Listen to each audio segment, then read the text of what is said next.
Yaorana et Maeva, 29e leçon, usage des particules grammaticales fa ohipara'a ireireitarame, deuxième partie. Yahaere mai te taute, e parau atue, wa riro te fare yatu. Le premier ia est la conjonction lorsque. Le second ia traduit la préposition par après un verbe naturellement passif comme riro. Ya inuoe ite ava, e fa ite au yatina. Le premier ia est la conjonction si, le second ia introduit le complément direct ou indirect lorsque ceux-ci sont des noms propres ou des pronoms. Te hina aro nei au ya ata oe.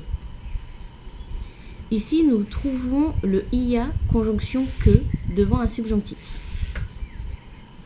O te are I mau ia. Ia est une particule d'affirmation, de confirmation. Te papa I nei au mai ta oe I parau mai ia u. Le premier mai est la conjonction comme, tandis que le second est une postposition qui indique une direction vers la personne qui parle. Mai terapo mai a tahinei oia a hoi mai ite fare. Les deux premiers mai composent la locution mai mai, depuis.